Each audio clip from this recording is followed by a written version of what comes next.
Good evening, ladies and gentlemen. Welcome to another edition of Pro Wrestling Talk here on the U to the Tube, brought to you by Blitzball Champ Jason Ingram of Blitzball Champ Gaming. So tonight we got a good bit to discuss tonight. Going to talk a little bit of Stardom. Going to talk a little bit of New Japan Pro Wrestling. Recently had a few title matches that took place during the Kizuna Road tour. We're going to talk a lot of WWE as quite a bit of things are going on in WWE. More talent cuts and WWE writer cut and Money in the Bank qualifying matches, as that's the next pay-per-view that's coming up in July.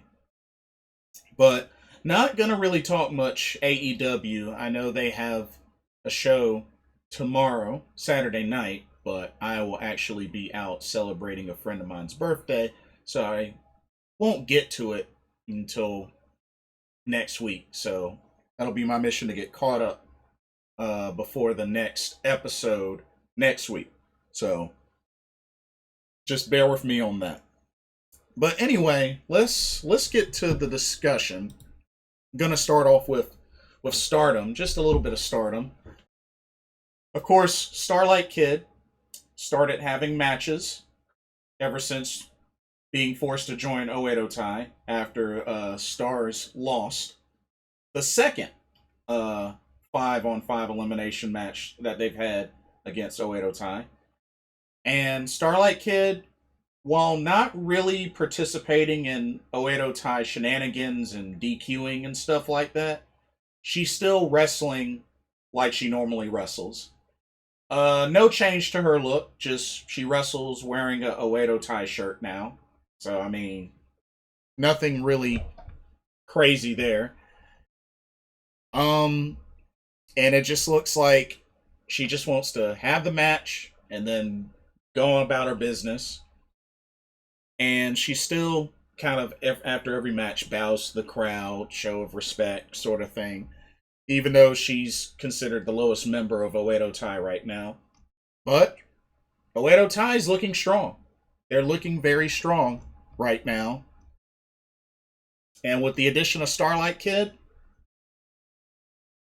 they look even more dangerous. And then you have to remember the upcoming 4th of July show, Natsuko Tora has a World of Stardom championship opportunity. So, while I don't see her winning, it's not impossible. And would be very big momentum for Oedo Tai if Natsuko Tora won the red belt. Because right now, currently, nobody in Oedo Tai has a championship. So, something to think about. Nobody in that faction has a championship. So, as much as I don't think Utami will lose, she might. She might actually lose. I think it would really be messed up if she lost, considering the war she had with Shuri. But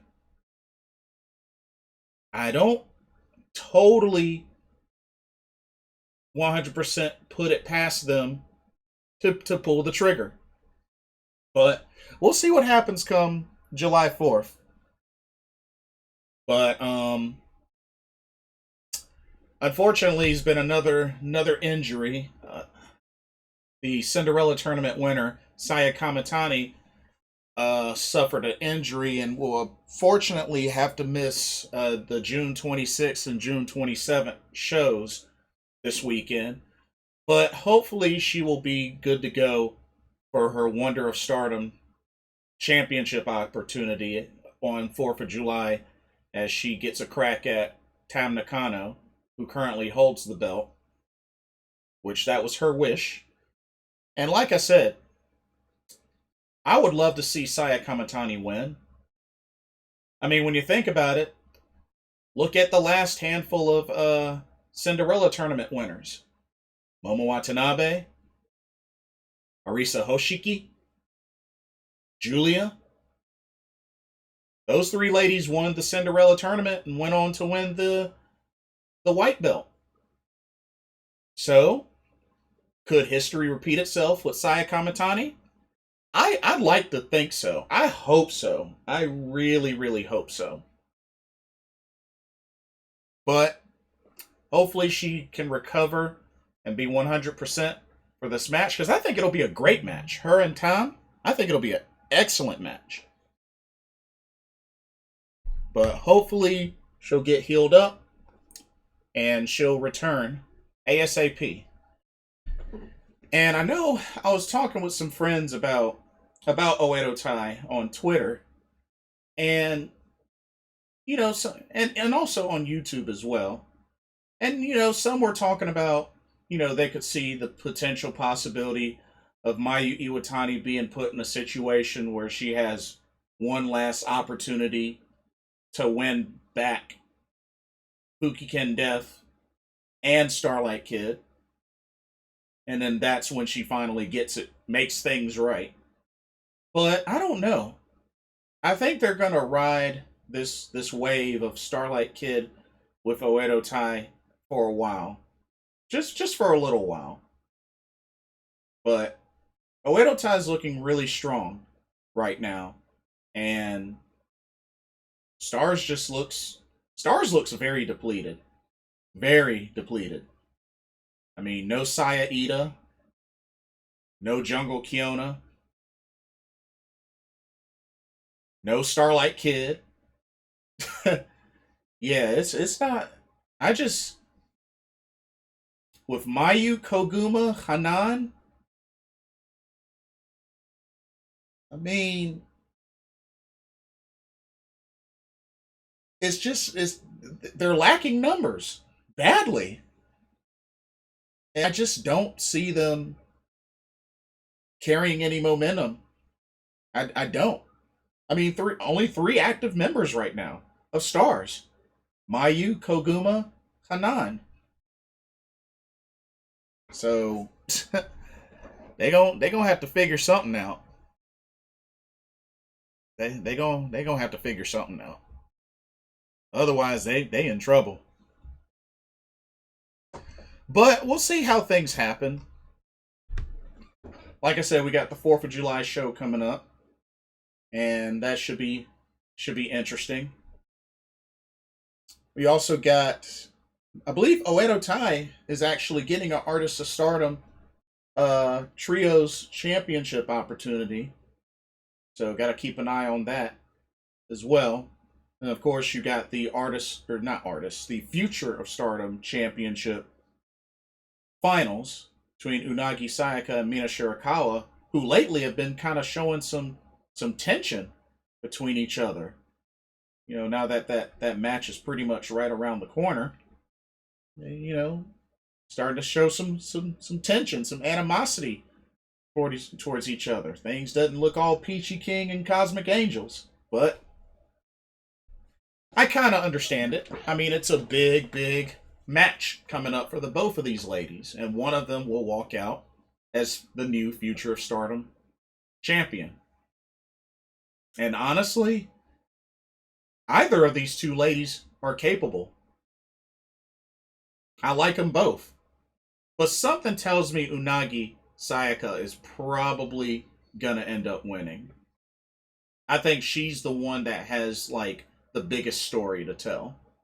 Not to take anything away from Mina Shirakawa, but I just feel like there's been a lot more focus on her than Mina. So we'll see. We'll see what happens.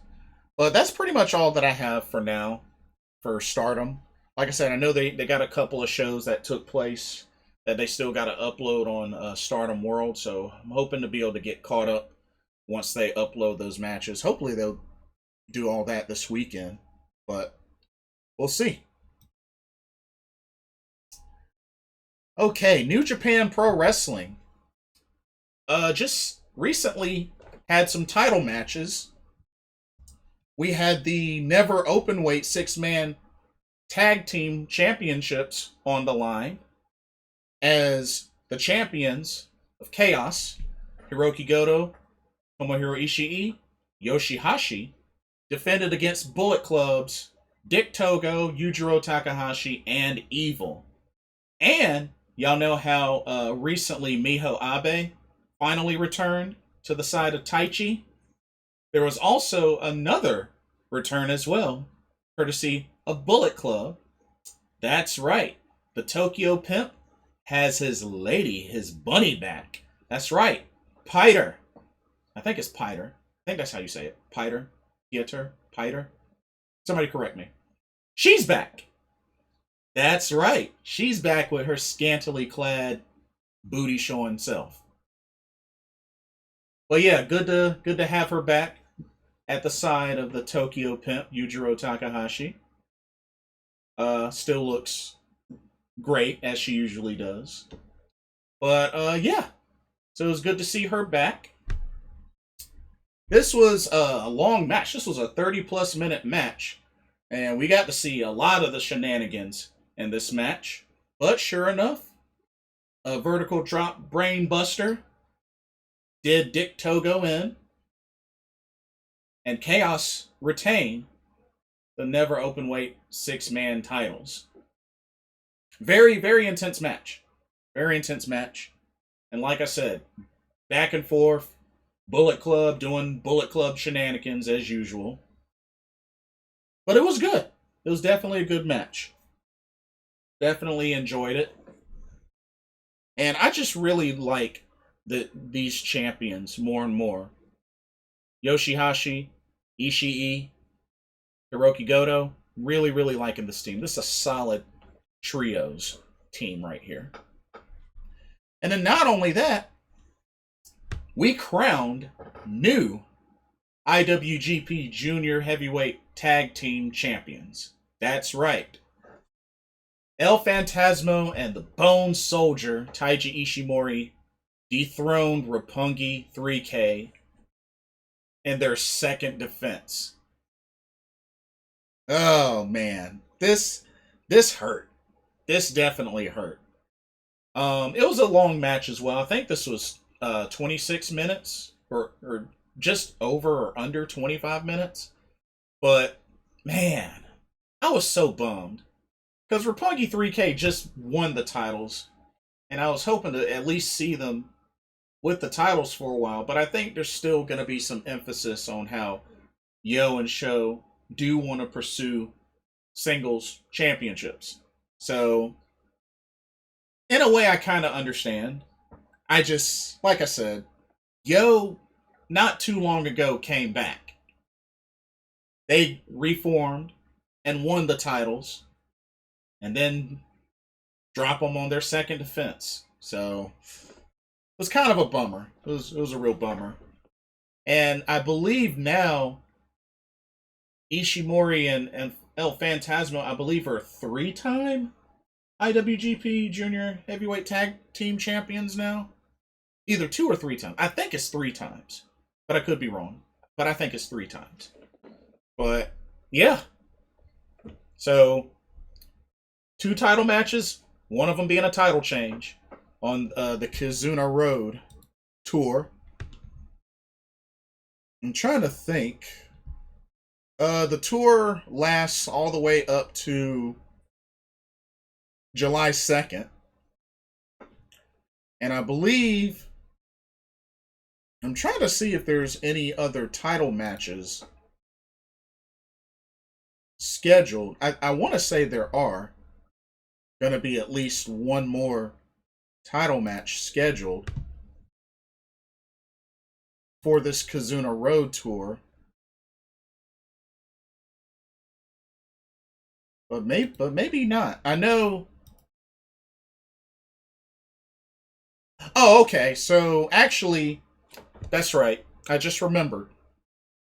Yoshihashi, Ishii, and Goto have another upcoming never openweight 6-man title defense as they defend against pretty much the legends Yuji Nagata, Satoshi Kojima, and Hiroyoshi Tenzan. Of course, lately, Satoshi Kojima has been wrestling in Impact Wrestling a couple of times. So You know, he's been doing some traveling.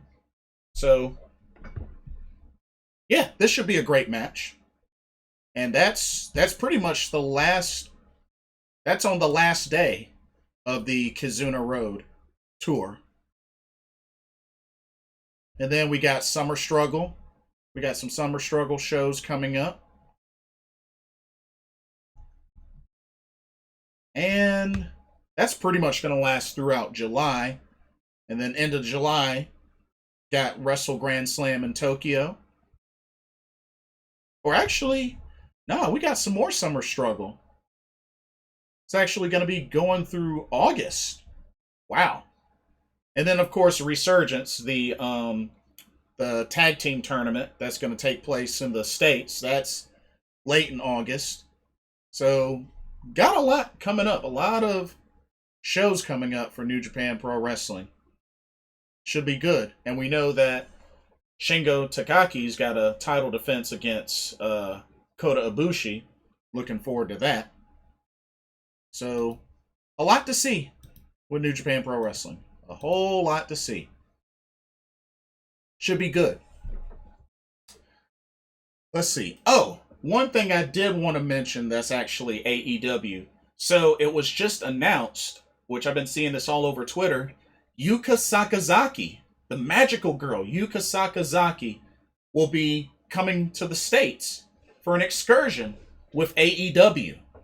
Definitely looking forward to that. And I'm really hoping that I'll get a chance to see Yuka Sakazaki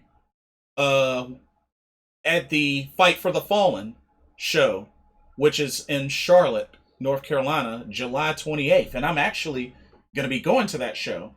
It was originally announced as a Dynamite, but when I last talked to my dad and got caught up, I found out that that Charlotte show is going to be Fight for the Fallen. So I'm totally looking forward to that. So me and my dad will be going to that show, and I would love to see Yuka Sakazaki on the card for that show. So she should be making her way in July. I don't know if it's mid-July or early July, but they just said July. So hopefully she'll arrive soon. July starts next week, middle of next week. So I'm looking forward to that, and hopefully maybe I'll get a chance to see the magical girl live. We'll see. But yeah, just thought I'd throw that in there. But looking so forward to that show. Okay, WWE. Let's go ahead and get the shows out of the way, and then I'll talk about the releases. So, Raw, we got to see a handful of Money in the Bank qualifying matches. As Money in the Bank is pretty much in July, I think July 18th. So that's pretty much inching its way closer and closer to that. First, I want to say Hell in a Cell. So not only did we have a Hell in a Cell match on SmackDown, not only did we have two Hell in a Cell matches on the Hell in a Cell pay-per-view, but we had another Hell in a Cell match on Monday Night Raw between Bobby Lashley and Xavier Woods. Like, they are trying way too hard now.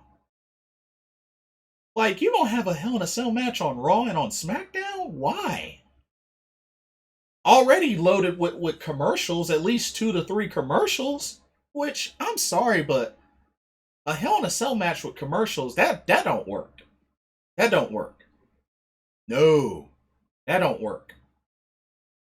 WWE is trying way too hard to get some ratings, and that just,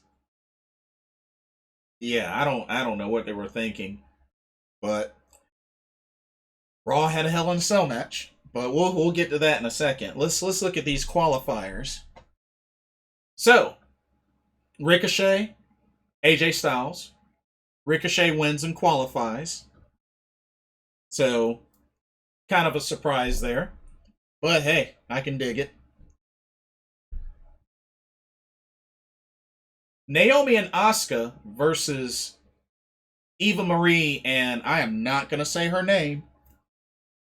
I'll say her name once, and this is the only time you're going to hear it. So get your cameras ready. Against Eva Marie and Dewdrop. That's what she named her. And I'm not going to say it again. I will continue to call her Piper Niven going forward. Because that name sucks. So, Asuka and Naomi versus Eva Marie and Piper Niven in a tag team qualifying match, which this is already lazy. I mean, you can't even give them singles matches. So you got to book this as a tag team match.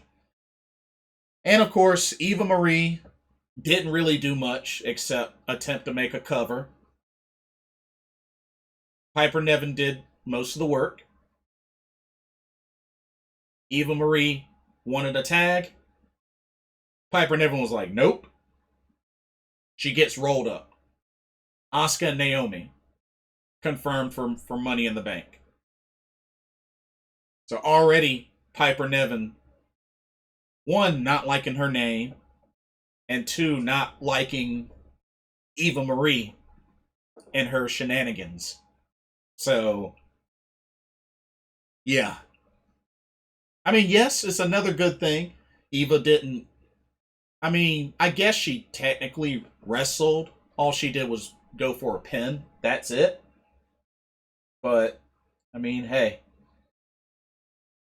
Why is she back anyway? Yeah, I'm not gonna go there.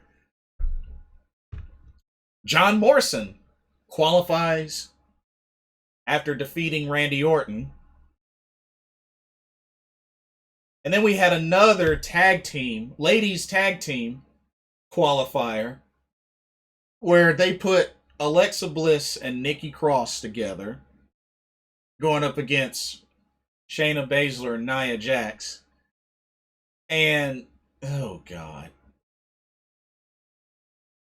Nikki Cross comes out in this superhero gimmick looking like Mighty Molly 2.0. Just with brown hair and not blonde hair. Oh my God. I just.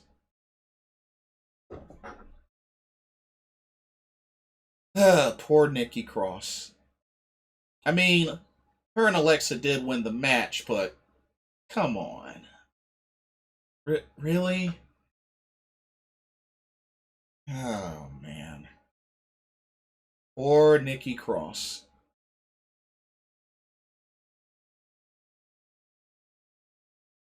But those are your four ladies that qualified on Raw. Alexa Bliss, Nikki Cross, Asuka, Naomi.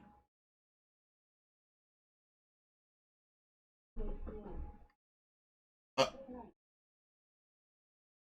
we also had Drew McIntyre and Riddle qualifying match.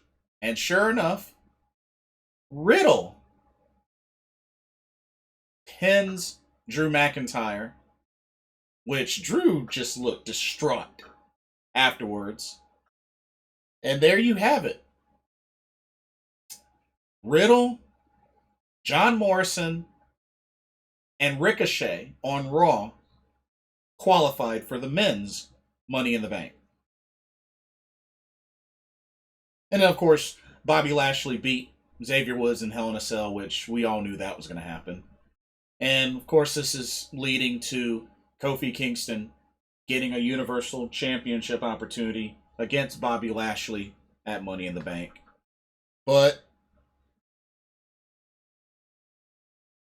it's also been announced that Drew McIntyre, AJ Styles, Randy Orton, all three that were losers, will get a last chance triple threat qualifying match to qualify for the Money in the Bank. Which I'm just like, dang. Like, can we give somebody another opportunity to fill that fourth spot? Like, come on now. I mean, I understand you're going to do 4 from Raw, 4 for SmackDown, for the men and for the women, but dang, can we, like, make it interesting? I mean, Even though, don't get me wrong, I think Money in the Bank should die. I mean, I like that they got some names in there that I feel deserve an opportunity. I mean, Asuka was last year's winner. You got Naomi in there, so that's good. You got Nikki Cross in there, that's good. You got Alexa Bliss in there, which she might be the favorite to win for the ladies, but we'll see. And that's good. You got some ladies in there that I believe deserve to be in there. And you got some men. John Morrison. Why not? Riddle. Why not? Ricochet. It's like, dang. I mean, AJ's tag team champion. Drew has had umpteen WWE title opportunities. And Randy Orton, well, I don't know. I think this, if they're gonna do this, there needs to be more of the talent in this match that don't really get opportunities. That's how I feel about that. I would rather put some folks in there that haven't really gotten any opportunities. But I mean, they kind of did that, so I mean, I guess it's cool. I guess it's cool. But that Nikki Cross gimmick, that superhero gimmick, ugh, that's crazy. Let's see, NXT.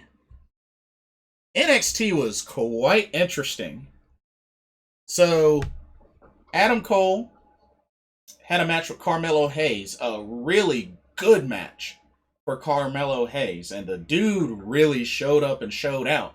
He might not have gotten the victory over Adam Cole, but this Carmelo Hayes, keep an eye out on him.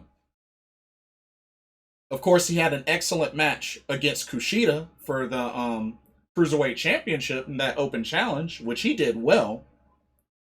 But keep an eye on this guy. I hope this Carmelo Hayes, gets more opportunities to showcase. Who knows? Maybe they'll have him on 205 Live as well if they haven't already. I haven't been keeping up with 205 Live. But this Carmelo Hayes, this dude looks pretty great. He looks great in the ring. Keep an eye on him. And then we had a confrontation with Austin Theory and Johnny Gargano and Pete Dunne and Oni Lorcan. Just back and forth. And Austin Theory tried to talk some smack. Got all up in Pete Dunne's face, put his hand in his face, and paid for it with some finger snaps. The Digit Man just, ugh. You don't put your hands in Pete Dunne's face. Lesson learned, I hope. You don't put your hands in his face. You don't do that. You don't do that. Anyway, so it's been brought to the attention. So Zoe Stark, Io Shirai. Apparently, Io Shirai doesn't like her, but respects her. And I guess that's fine. It's kind of a bummer considering, Zoe Stark came to your aid as you were getting beat down by the women's tag champs, Indy and Candice. But Io gonna be Io. They had a tag team match against the Robert Stone brand, which they ended up winning. And it was good. It was really good. They were definitely on the same page. I know Indy and Candice showed their faces, but they're looking like they're on the same page. Not only that, this leads to a number one contendership triple threat got announced, which we will have Io Shirai and Zoe Stark versus Ember Moon and Shotzi Blackheart versus Raquel Gonzalez and Dakota Kai. And the winner of that triple threat will be the new number one contenders for the NXT Women's Tag Team titles. Which I'm guessing they're probably going to have that title match maybe at the Great American Bash. I would think. But it should be good. Should be good. Looking forward to that match. Definitely looking forward to that match. Even though Pete Dunne got the finger snap earlier, the Way did get the victory over Pete Dunne and Oney Lorcan, and it was an intense match. Definitely an intense match between both teams. But Gargano's one final beat on Oney Lorcan sealed the deal for his team. But that was an incredibly good tag team match. I really enjoyed that match. That was a great follow up after the earlier confrontation. So I was definitely digging that. Then we got to see Taya Valkyrie in action. I'm not going to say her current name because it sucks. But Taya Valkyrie had a match with Elektra Lopez, a Puerto Rican wrestler. Um, Never seen her before, never heard of her before. But man, so she uses the Glam Slam just like Jade Cargill uses the Glam Slam on AEW. What's up? They must both be fans of Beth Phoenix or something, because it's like, dang, they're both using the Glam Slam. But it is what it is. I just see it both times there on NXT and on AEW. So it's just like, dang, this is getting kind of repetitive. But whatever. Hit Row was in action. Had a tag match against Everrise. Didn't really last long. But oh, Everrise. I'll talk about them a little bit in a little bit. But that was pretty much Everrise's last match. Yeah, last match. And then the main event. And it was one that I was super, super excited about. That's right. Even though this was a non title match, NXT Cruiserweight Champion Kushida went one on one with the violent artist Kyle O'Reilly. Now, I was very hyped up about this match because, of course, these two have history, not only as singles opponents, but also as tag team opponents. Red Dragon, the Time Splitters, they've competed so many times in Japan and on ROH. Like, one of my favorite rivalries, Red Dragon and the Time Splitters, Kushida, Alex Shelley, Red Dragon, Kyle O'Reilly, Bobby Fish. So I was super, super hyped for this match. And thankfully, this was on NXT and not on the main roster, because dang on well it wouldn't be as good on the main roster. Let's keep it real. Excellent match between these two. Just back and forth. Really shows the chemistry Kushida and Kyle O'Reilly have. Especially considering the many times they've competed against each other in Japan, whether it was in singles or in a tag team. And sure enough, after a long, long battle, Kyle O'Reilly was able to get the reversal roll up to get the pin on Kushida. And both showed each other respect at the end. Like I said, both know each other very well, had many battles, but good signs of respect shown from both competitors. And then Adam Cole comes out, interrupts, attacks Kyle O'Reilly. They brawl on the outside. And then, all of a sudden, a hooded gentleman came in and attacked Kushida, laid him out. And that gentleman turned out to be Roddy versus the World, Roderick Strong, who apparently is the leader of Diamond Mine. You remember the vignettes that they showed on Diamond Mine? Well, they are now here. Diamond Mine are now here. And not only that, Malcolm Bivens is the manager. And it got a couple of other folks there. They have Tyler Rust, which Tyler Rust, Malcolm Bivens had been managing for a bit.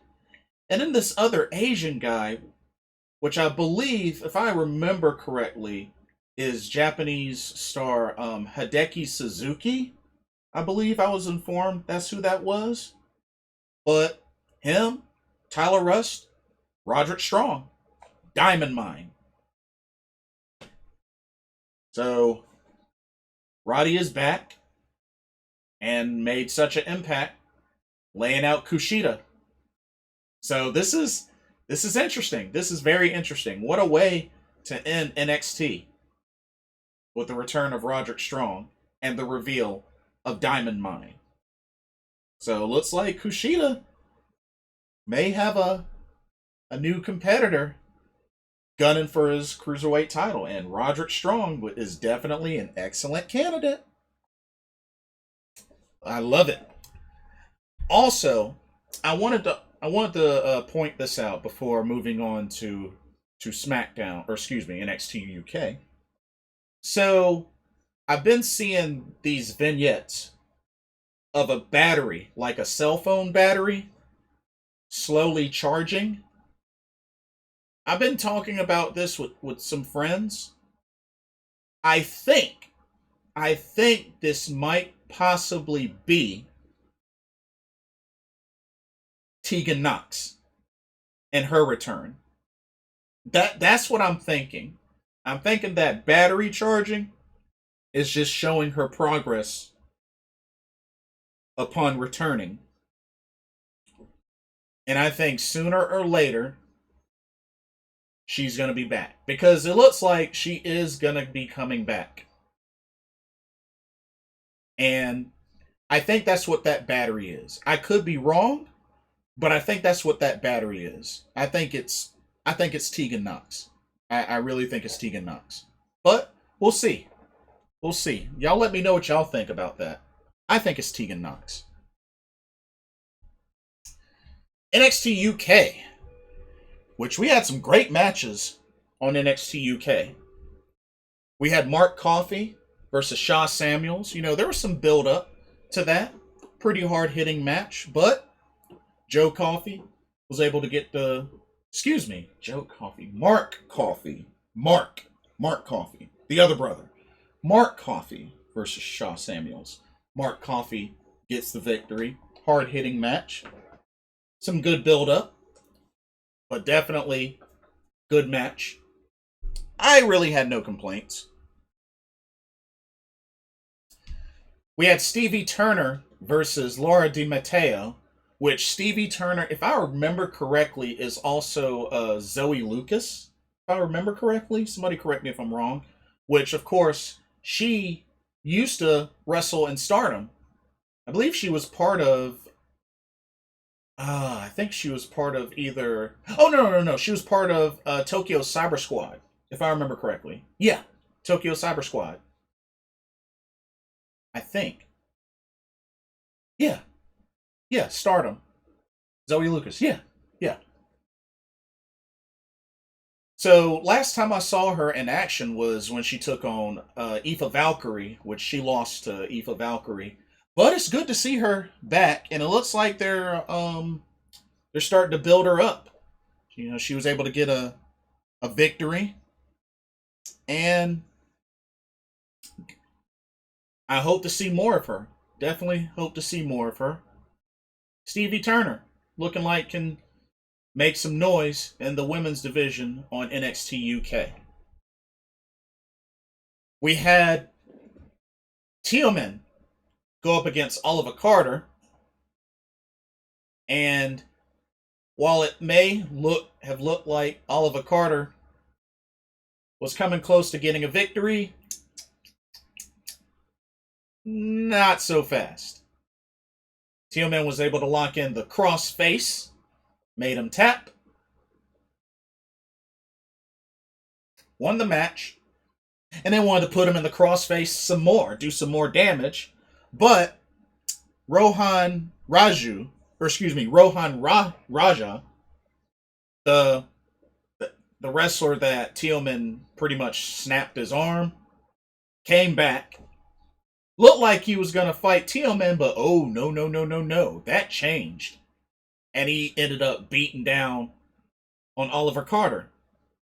So I guess, do we have an alliance there between Rohan Raja and Teal'c? I think it's safe to say. I think it's safe to say.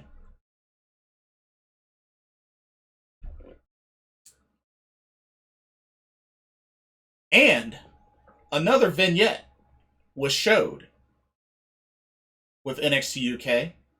Showed a lady in a really fancy looking robe open the box with a confidential NXT UK contract, signs her name, Blair Davenport. I'm going to tell you right now, I think it's B. Presley.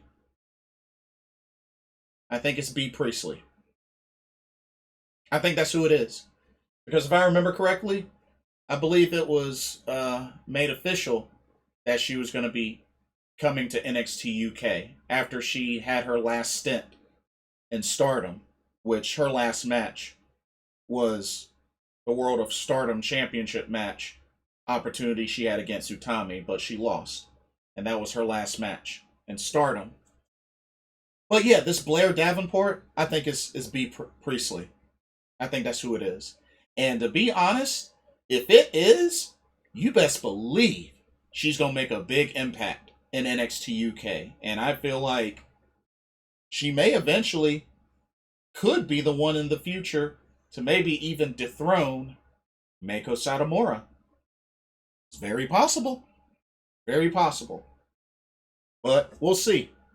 We'll see. Main event was a triple threat match. Joe Coffey versus Rampage Brown versus Ilya Dragunov. These three tough guys, the three toughest guys in NXT UK, duking it out. And man, did they destroy each other. Just back and forth, back and forth.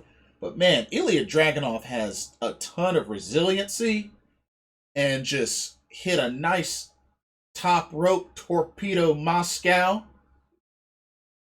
and was able to get the victory in this triple threat match. I would not have thought. But then again, they've been doing a lot of build-up of Ilya Dragunov, a lot of spotlight on him, especially after having the intense match he had with Vuelta. And speaking of Vuelta, after the match, he comes out and attacks Ilya Dragunov. Pretty much shoves him down and just chokes him out. Locks him into a submission, just chokes him out. So I'm guessing it's looking like Ilya Dragunov may be getting another shot at the United Kingdom Championship that Falter currently holds. That's what it's looking like. But we'll see. We'll definitely see. And I wonder if a NXT UK takeover is going to start brewing. Because I really would like to see that happen. I would love to see that happen. Also, the last Supernova sessions had Jordan Devlin on there, which, looks like him and Noam Dar are cool.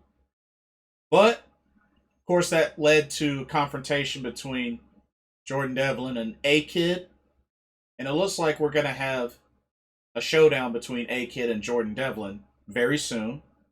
Not only that, it looks like Jack Stars is going to get an opportunity at the Heritage Cup that Tyler Bate holds.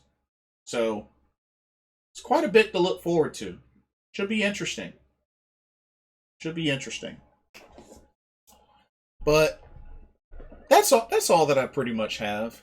I know Meiko Satomura's going to be in action next week. She's the new NXT UK Women's Champion. So, we'll have to see what happens. Hopefully Aoife Valkyrie returns as well. Hadn't seen her in a bit. So, we'll see. A lot to look forward to. And then we had SmackDown.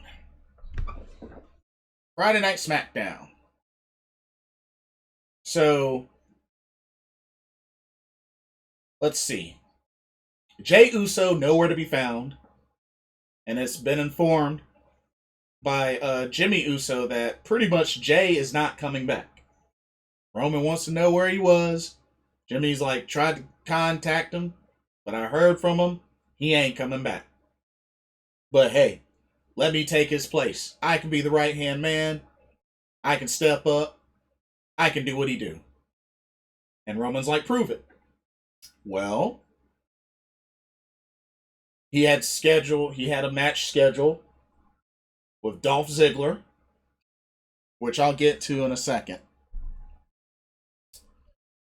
But a couple of things happened. We had a mixed tag team match. Bianca Belair and Cesaro taking on Bayley and Seth Rollins. And it was back and forth. You know, both teams definitely had great spots. But Bayley, with her sneaky self, was able to take advantage as she was about to eat a KOD but got bumped into by Seth and Cesaro. And Bayley was able to take advantage with a running knee and then her finisher and to get the pin on Bianca Belair. So that's another non-title match situation where Bayley gets the pin on Bianca, which I'm pretty sure is going to lead to Bayley getting another title shot on Bianca Belair, which I don't know why. I really don't know why. But that's probably what it's going to end up leading to. And then, of course, Seth Rollins believes that even after that match, he believes he should be the man in line at the top to take on Roman Reigns for the Universal Championship. But, yeah. Shinsuke Nakamura had his coronation service, which wasn't really a long segment. Not really any words spoken other than Rick Boogs doing the intro and then playing his theme and then putting the crown on his head. Shinsuke came out in white, looking like a Michael Jackson Smooth Criminal sort of look. Thought that was interesting. Shinsuke wearing white. He's usually wearing black or red or blue, but nah, it came out in white. I was like, oh snap, okay. So, you know, he did his pose, he did his normal Shinsuke Nakamura shenanigans. Well, not shenanigans, just Shinsuke being Shinsuke. And then had Baron Corbin watching on the TV screen and just looking dejected and looking defeated and such. Well, not surprised. Well, I was kind of surprised he didn't attack. He didn't try to attack Shinsuke and disrupt that. So yeah, an actual segment, that coronation played through without any issues. I was kind of surprised. But hey, it's cool. It's cool. See, Big E and Apollo Crews had a Money in the Bank qualifying match in which Commander Aziz tried to interfere, got caught, got thrown to the back, which was just what Big E needed because he was able to capitalize, put a big ending on Apollo Crews, pinned the Intercontinental Champ, and Big E is your first superstar from SmackDown to qualify for the Money in the Bank ladder match. So, that means right now you got from Raw, Ricochet, Riddle, John Morrison, and you just have those three. And then you have Big E. You have Big E. So those are the qualifiers for the men for now. And it was also announced that Sami Zayn will face Kevin Owens again.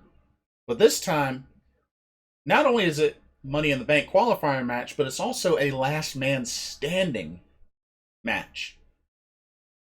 So, definitely going to be intense. And which could be the main event next week. But yeah, so that's when another Money in the Bank qualifying match will be. Also, Carmella, by default, has been named the first SmackDown superstar to be in the Money in the Bank. Just like that. Oh no, she doesn't have to qualify. No. Nah, she's a two-time Money in the Bank winner, which I don't know why they are booking that as her being a two-time Money in the Bank winner. First of all, in the first place, she didn't even go up the ladder and grab the briefcase. James Ellsworth did and threw it down at her, and that's how she got that. And then they did a do-over. And then she won the Money in the Bank, legit. I'm sorry, but that was a do-over. I do not consider her a two-time Money in the Bank winner. No. That second match was a do-over. Let's keep it real. Because the first time, she didn't even grab the briefcase.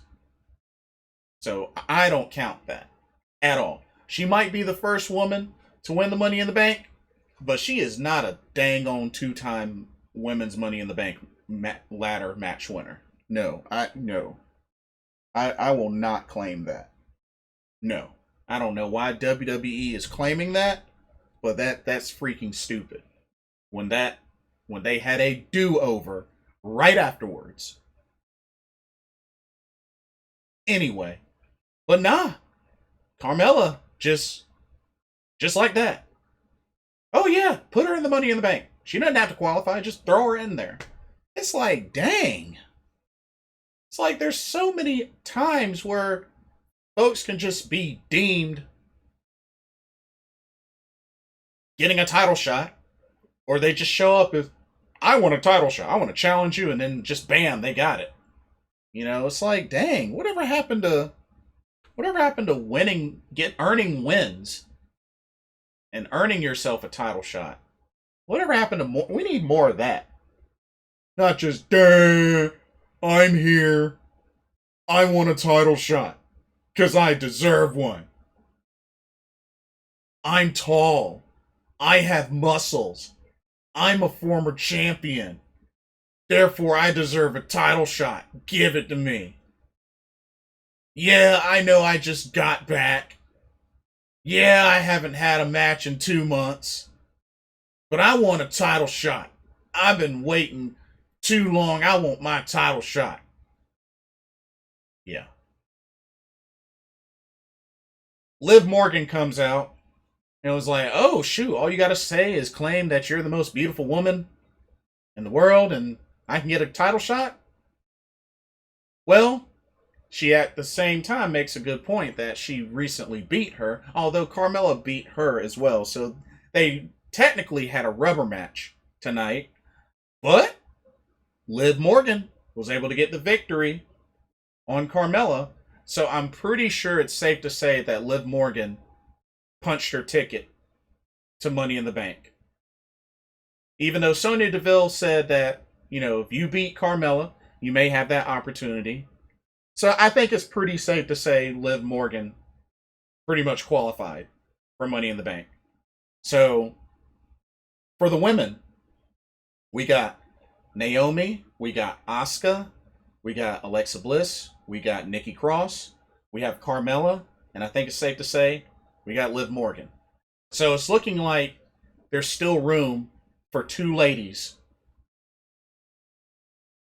to qualify for the women's Money in the Bank.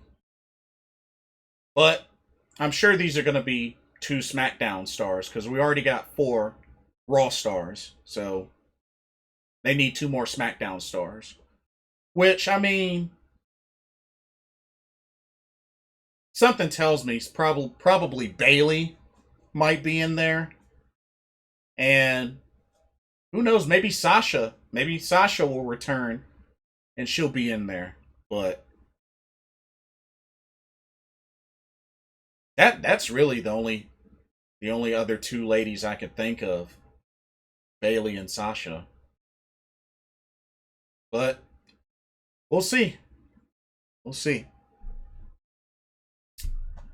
Jimmy Uso got his victory over Bobby Roode. Didn't need no help or anything, but he got the victory. And it looked like it kind of sort of got Roman and Paul Heyman's attention, and I guess that's cool. But then they had to go out and make their announcement and such, and it looked like what Paul Heyman and Roman Reigns were hinting at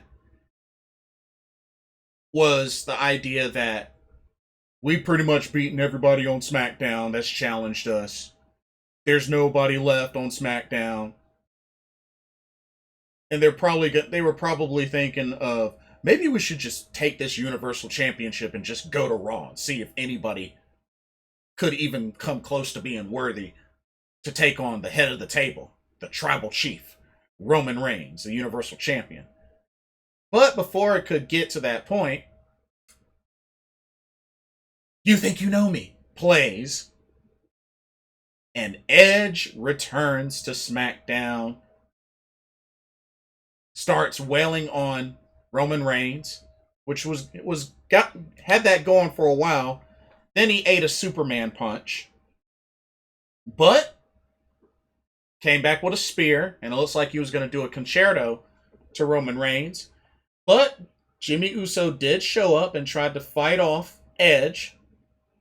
Roman was able to get out of there at the time, but Jimmy Uso ate a spear through the barricade for his troubles.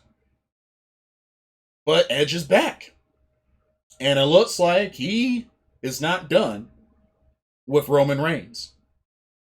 And I think he wants to put his name into the mix for a title shot against Roman Reigns. We already know Seth Rollins wants in, but now it looks like Edge is back in the picture now. So we'll have to see how that goes. But very interesting. Edge is back. So we'll see what happens. Somebody that's well known for Money in the Bank and cash ins, Edge could be put in that position. If he doesn't get an immediate title shot, they could put Edge in Money in the Bank, which I wouldn't really be a big fan of. But then again, like I said, I want Money in the Bank to die, especially with the shenanigans that have happened with Carmella and the shenanigans that happened with Otis and The Miz. I think Money in the Bank should die, but that's just me. But yeah, that's pretty much it for SmackDown. So I wanted to cover the releases, the roster cuts that were made today from WWE. 13. So let's go ahead and go through them. 1 and 2, Breezango, which is Fandango and Tyler Breeze. Oh, man.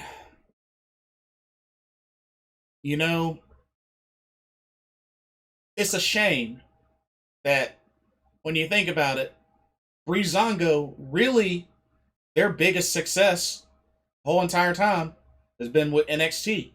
They finally became NXT Tag Team Champions, and just Tyler Breeze had some excellent matches on NXT, but could never get that singles title. And I know Fandango had a good stint on the main roster. He had the dancing intros and stuff like that. And Breezango was a good thing. That was a good thing. But I just feel like they really could never get the opportunities that I felt they deserved on the main roster, and just they were more successful on NXT, especially Fandango when he was Johnny Curtis. So, I mean, it's really unfortunate that it came to that because I would have loved to see Tyler Breeze try to go after the NXT Cruiserweight Championship, you know? Because he's had some great singles matches. I've even got the chance to see Tyler Breeze live. The dude is legit. The dude is great. So, but at least this was a team that did get a short little NXT tag team title run. Like I said, it wasn't long, but uh it'll be interesting to see what happens to them. You know, AEW or Impact Wrestling could be nice, but yeah, I don't know. I don't know where they would fit best, to be honest. But I'm thinking it probably would come down between either Impact Wrestling or AEW, just whichever. Next, Killian Dane. This one probably shocked me the most. I did not expect Killian Dane to get cut.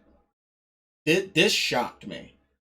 And I know he was, in a tag team with Drake Maverick, not really one I enjoyed, but when he was a singles competitor, the dude was a beast. And I just really wish they would have kept him a singles competitor. Because I would have loved to see him in the mix for the North American title or the NXT title. I think he deserved that. I think he deserved to be in the running for that. I would have loved to see him feud with Keith Lee and feud with Karrion Kross or even Bronson Reed. Shoot, why not? I would have loved to see that. Because Killian Dane, he's pretty athletic as well. Let's keep it real. He's pretty athletic. But man, just that shocked me.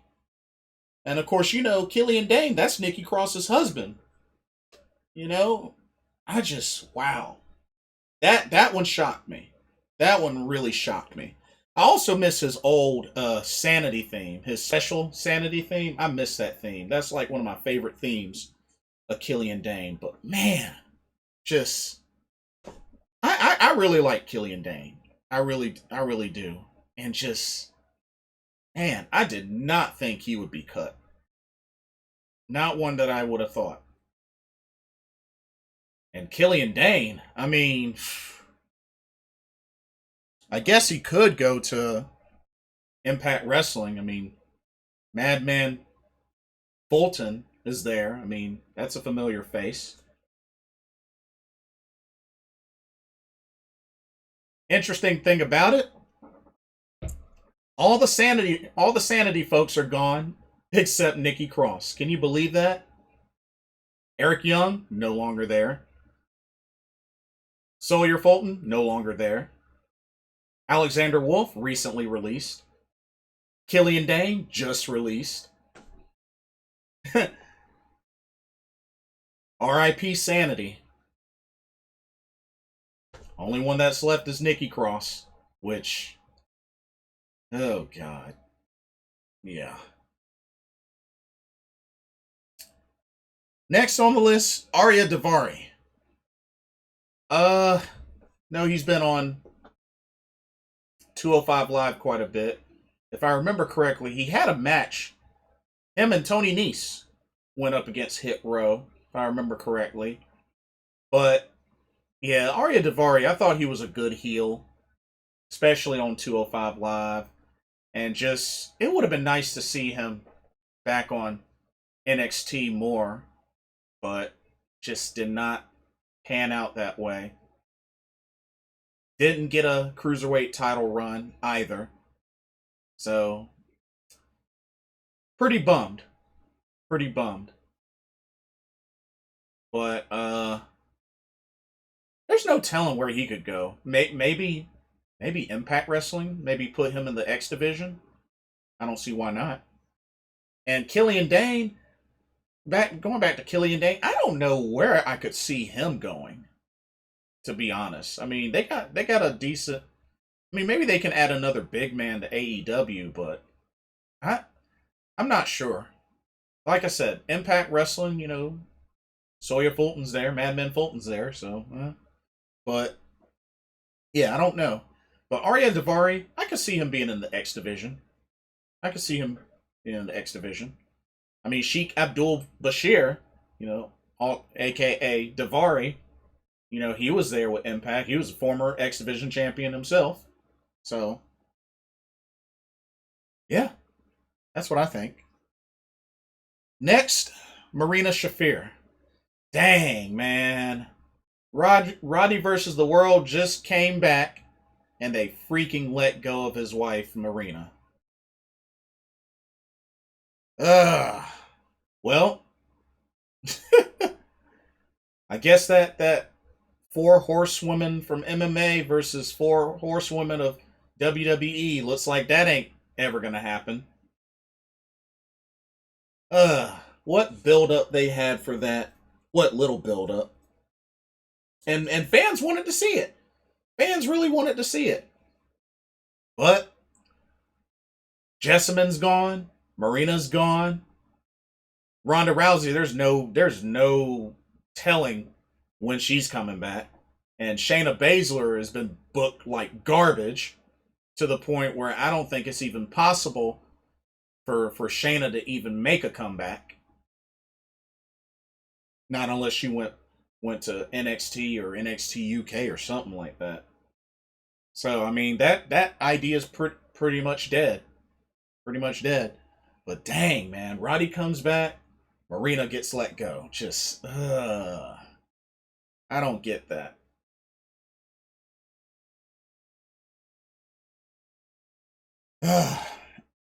Anyway, next up, Everrise. Oh man, this one hurt. This one hurt. Everrise, I first saw Everrise back when they were known as 3.0 back in Chikara. And I just, oh man, I really like these guys. These guys are a great tag team. They had their thing going with the Everrise little Everrise rules sort of thing that they were going on with the random segments that they've had on NXT and even on 205 Live. And they're a good tag team. They're a good tag team. I like them. And they could have been one that they could have put and established in the division to vie for the NXT tag titles. I mean, I don't see why not. I mean, already he's lacking in tag teams in general, but then again, tag teams, something Vince McMahon doesn't like. So, yeah, this was a bummer. This was a big bummer. Uh, they could go anywhere, to be honest. Impact, AEW, NWA. Honestly, they could go anywhere. ROH, maybe even ROH. You know. Next, Arturo Ruas. Pretty much the Brazilian that he does capoeira, he does kickboxing. I got to see him live with Evolve. I actually went to a Evolve show where he competed. Dude is good. Dude is really good. I would have loved to have seen more of him on on TV on NXT, and he even had a few vignettes as well, but just didn't pan out that way. And I know he wrestled a little bit on Raw Underground when they had that, but I always thought he was a talented guy that just did not get a big break in the WWE outside of Evolve. So, that just sucks. It just royally sucks. Because I like the guy. I like the guy. But just really did not get a legit shot outside of Evolve. Next, Tony Nese. This was This was also kind of a surprise, but I mean, he hasn't really done much outside of 205 Live lately. They don't have him on NXT much, if any. And he's a former cruiserweight champion, which that's a surprise in it. That I'm like, dang, you don't even have him in the picture on NXT. I'm like, the dude's a former cruiserweight champion. So that really sucks that they got rid of him. And you best believe he definitely could go anywhere. The premier athlete, ROH, Impact, AEW, you name it. He could even go to Japan. Shoot, why not? Tony Nese, he's still got a lot of wrestling left in him. Built like a tank and a high flyer? Shoot. He's got plenty of wrestling left in him. And I could see him shining. X Division would be a great spot. AEW or shoot. Go to Japan. I don't see why not. I hope for the best for Tony Nese, because that dude is very athletic. Next, the Bollywood Boys, aka the Singh brothers. Which, I mean, I don't see why they just didn't keep them paired with Jinder Mahal. I don't know why they didn't just keep them paired with Jinder Mahal. But they're another group. Just kind of fell apart at the wayside. Subjected to 205 Live, and just that was pretty much it. It's a shame that they couldn't keep them. Because like I said, I would have kept them with Jinder Mahal personally. Especially when he came back. But yeah, not really sure where those guys may end up. Not sure. They might could get in on AEW Dark or Elevation, maybe, but not too sure where they could go. Austin Gray, I can't really say a whole lot about Austin Gray because I didn't really see much of him, so I can't say a lot. But I mean, it's never fun, knowing that you're getting let go. So I hope that he'll be able to bounce back. And then Kurt Stallion. This one hurt because I like Kurt Stallion.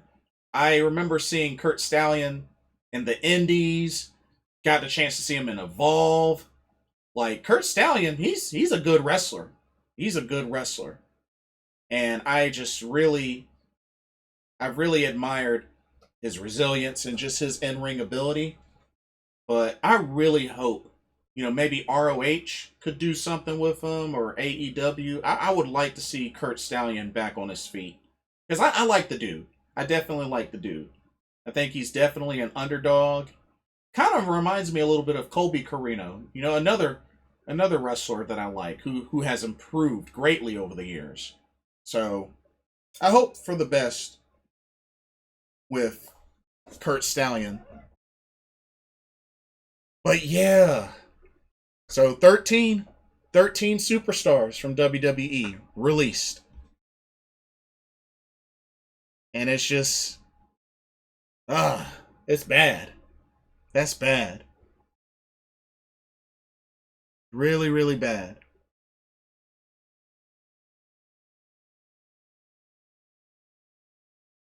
Anyway, there was also a WWE writer that was let go. Writer Kenice Mobley, who was brought in. But here's the interesting thing.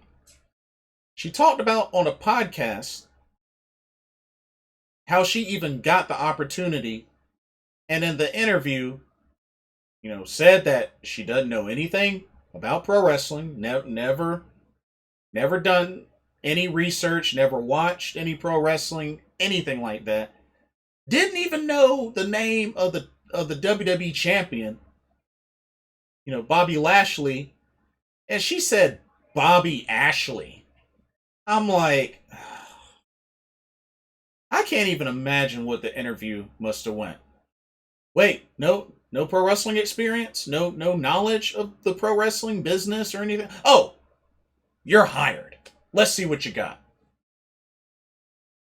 You're just what we needed. That's okay if you don't know anybody on the roster. We'll get you a list. It's okay. It's okay. You don't know any of the championships? That's okay. We'll get you a list. It's cool. It's cool. It's cool. You don't know Vince McMahon? Oh, that's cool. We'll get you a list of all the staff and everything. We'll get you a list. It's cool. It's cool. You're hired. Oh man. I mean, I don't know if the podcast and her being on there and speaking out was what did her in, but word is that it was an internal issue, which I don't know. Like, y'all hired her knowing in advance that she didn't know about the product or anything like that. So I don't know exactly what they were thinking, but some people want to say it's her fault. Maybe, maybe she shouldn't have spoken out about it on the podcast, but I mean, WWE still hired her at first. It's like, come on now. That's like me that's like me applying for a job to be a computer programmer and I don't know a single programming language. It's like, come on. How am I supposed to do the job? So, I'm sure she has writing experience. I mean, I'm sure she has a writer background, but you coming into this not knowing anything about the product or any of the wrestlers or pro wrestling at all, no research or nothing, just it doesn't look good. It doesn't look good. It really doesn't look good. But I just I don't know. For a lot of folks saying that it's her fault, I mean the company knew what they hired. So is it really her fault? I'm just saying. I'm just saying. It just makes me question that. But yeah, just and a lot of signs are pointing to a lot of these cuts being made in preparation of possibly WWE being sold. That's what a lot of the speculation is. WWE being sold. But we'll see. We shall see. If you ask me, with the round of cuts made, it would not surprise me if 205 Live gets canceled altogether. It would not surprise me if it got canceled altogether. I mean, it probably should by now. I mean, the cruiserweight title is now the NXT cruiserweight title. It's not even defended on 205 Live, even though it debuted at the Cruiserweight Classic and was mainly defended on 205 Live and on pay per views. But it's on NXT now, so it's just honestly, it's kind of really no point in keeping 205 Live. So I really don't see it lasting much longer. But we'll see. But anyway, that'll do it for this edition of Pro Wrestling Talk. Let me know what y'all's thoughts are. What do y'all think about the releases, the WWE releases? What do y'all think about the current superstars that have qualified for the Money in the Bank so far? And yeah, that's pretty much all that I have. Leave your thoughts, comments. Don't forget to subscribe and don't forget to hit the notification bell so you can catch every video I release or upload. Anyway, thank y'all so much for watching. I'm Blitzball Champ Jason Ingram of Blitzball Champ Gaming. Hope everybody has a blessed weekend. Signing off for another edition of Pro Wrestling Talk. Hope to see y'all soon. and keep up the good work. God bless.